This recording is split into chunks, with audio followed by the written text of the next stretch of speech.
الرحمن الرحیم والصلاة والسلام علی رسولہ الکریم وعلی آلہ وصحبہ اجمعین۔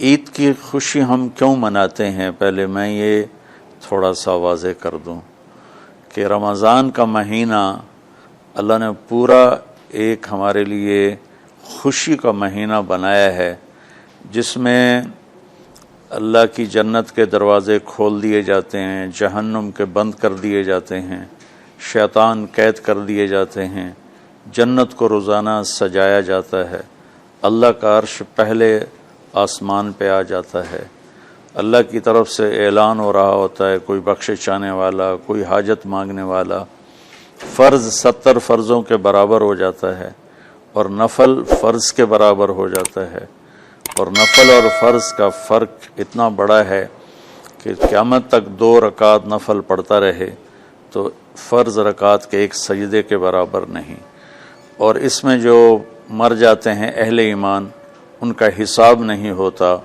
ان کو قبر میں منکر نکیر نہیں آتے، اللہ تعالیٰ ان کو معاف فرما دیتا ہے۔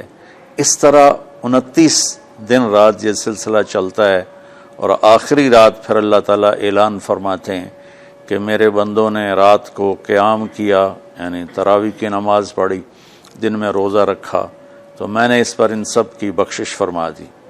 تو اس خوشی میں پھر ہم سب مل کر اللہ کی بارگاہ میں شکرانے کے مل کر 2 نفل ادا کرتے ہیں اور اللہ کا شکر ادا کرتے ہیں کہ یا اللہ تیرا شکر ہے، تو نے ہمارے گناہوں کو معاف فرمایا، جہنم کو ہم پہ حرام کیا، جنت کو ہم پہ واجب کیا۔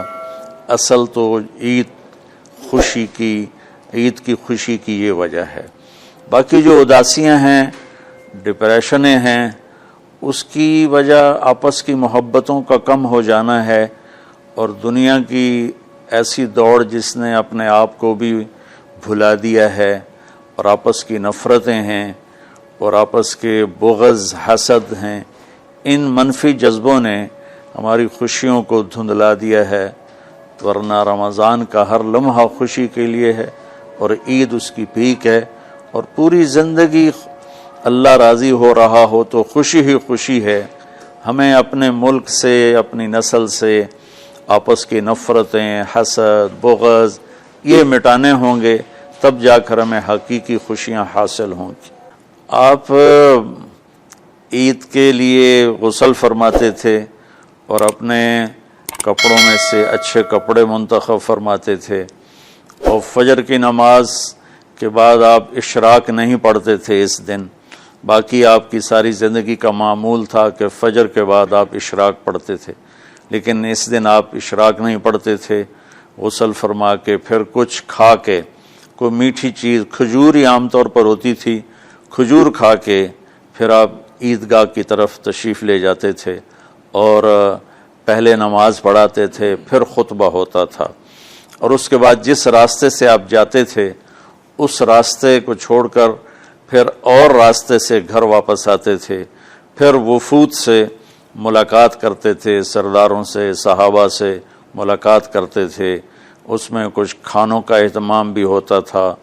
اس طرح ایک عام روٹین کی عید ہوتی تھی آپ کی، ملاقاتیں کرنا، کھانوں میں جانا، اور اچھے کپڑے پہننا، سب کو خوشی سے ملنا، یہ عید الفطر پر آپ کا یہ معمول تھا۔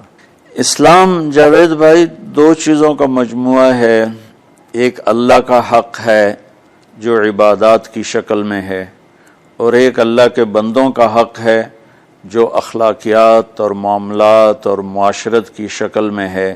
یہ دونوں کمپلسری پیپر ہیں، دونوں لازمی پیپر ہیں، ان دونوں میں پاس ہونا ضروری ہے۔ میری نماز اچھی ہے لیکن میری دکان پہ جھوٹ ہے، تو نماز اس جھوٹ کی کمی کو پورا نہیں کر سکے گی۔ میری دکان پہ سچ ہے لیکن میں نماز نہیں پڑھتا، تو میرا یہ سچ بولنا میرے نماز کی کمی کو پورا نہیں کر سکتا۔ اللہ کے نبی نے دنیا سے جاتے ہوئے 2 لفظوں میں سارا دین بتا دیا تھا۔ جب آپ کے جانے کا وقت قریب تھا تو آپ 2 لفظ دہرا رہے تھے، الصلاۃ وما ملکت ایمانکم، میری امت میرے بعد ایک نماز نہ چھوڑنا، اور ایک امت کے غریب مسکین لوگوں سے، نوکر غلاموں سے اچھا سلوک کرنا، یہ دو الگ الگ ڈیمانڈ ہیں۔ جیسے پانی پینے سے روٹی کی کمی پوری نہیں ہو سکتی اور روٹی کھانے سے پانی کی کمی پوری نہیں ہو سکتی، یہ دونوں الگ چیزیں ہیں۔ اخلاق کو عبادت کی کمی پر نہیں کر سکتی، اور عبادت کی کمی اخلاق کو اور اخلاق کی کمی کو عبادت پورا نہیں کر سکتی۔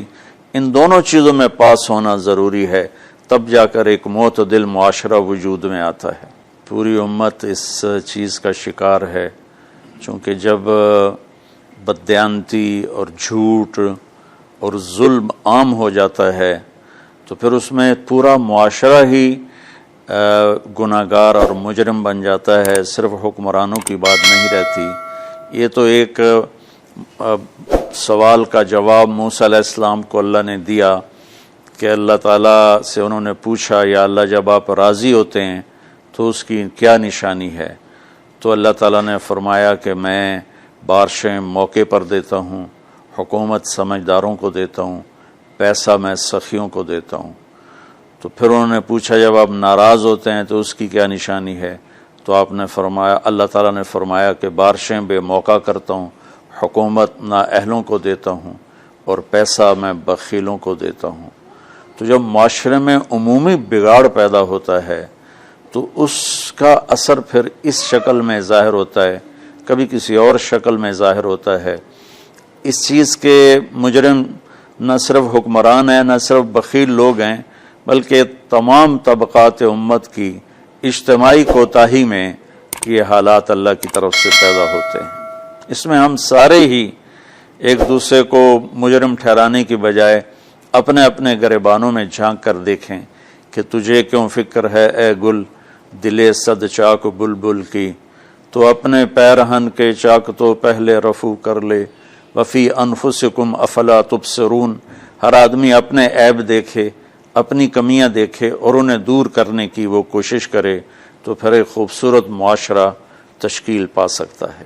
کہ میں اس عید کے خوشی کے موقع پر اپنی قوم سے ہاتھ جوڑ کے اپیل کروں گا کہ جھوٹ بولنا چھوڑ دیں، دھوکہ دینا چھوڑ دیں اور ظلم کرنا چھوڑ دیں۔ مذہبی نفرت نے ہمیں تباہ کر دیا، سیاسی نفرت نے ہمیں تباہ کر دیا، صوبائی قومی نفرت نے ہمیں تباہ کر دیا، آپس کی رنجشوں کی نفرت نے ہمیں تباہ کر دیا۔ میں ساری قوم کے سامنے جھولی پھیلا کر چاروں صوبوں کے رہنے والوں سے اور ہر مکتب فکر سے متعلق اہل ایمان سے یہ درخواست کرتا ہوں کہ آئیں ہم سچائی کو اپنا ساتھی بنائیں اور دیانتداری سے اپنے آپ کو آراستہ کریں اور انصاف کا ساتھ دیں، نہ ظالم بنیں نہ ظالم کا ساتھ دیں۔ ایک حدیث سنا کے بات ختم کرتے ہیں۔ میرے نبی وضو فرما رہے تھے تو صحابہ آپ کے وضو کا پانی گرنے نہیں دے رہے تھے، نیچے سے لے کر کوئی پی رہا تھا، کوئی منہ پہ مل رہا تھا۔ تو آپ نے فرمایا ما یحملکم علی ھذا، یہ کیا کر رہے ہو؟ وہ کہنے لگے یا رسول اللہ، اللہ اس کے رسول کی محبت میں کر رہے ہیں۔ تو آپ نے فرمایا میں تمہیں بتاتا ہوں اللہ اس کے رسول سے محبت کرنے والا کون ہوتا ہے۔ فَلْيُصْدِقِ الْحَدِيثَ إِذَا حَدَّثَ، اللہ رسول سے محبت کرنے والا وہ ہوتا ہے جو ہمیشہ سچ بولتا ہے۔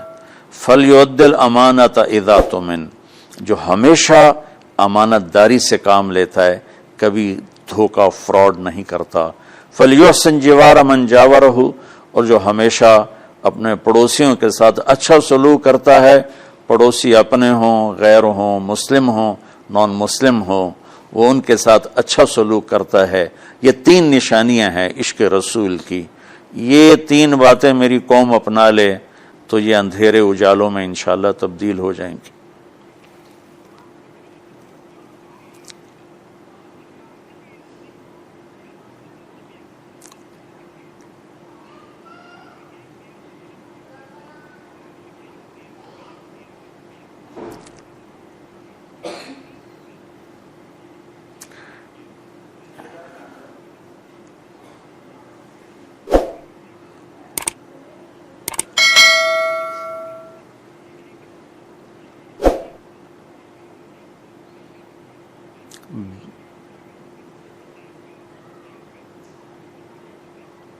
بل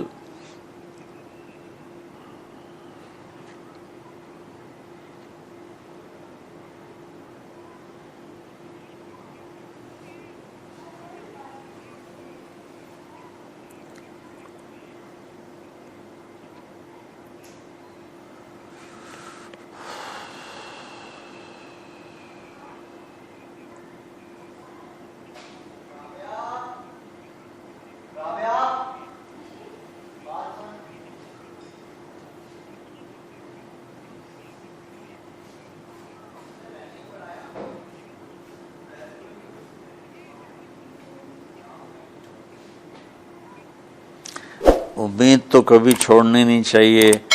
جیسے دیکھیں مریض کے ساتھ ڈاکٹر آخری حد تک جان مارتا ہے، اس کی جان بچانے کی کوشش کرتا ہے، پھر باقی جس کے نصیب میں موت ہوتی ہے وہ مر جاتا ہے، لیکن ڈاکٹر کبھی بھی اس وجہ سے نہیں چھوڑ دیتا کہ یہ مر جائے گا.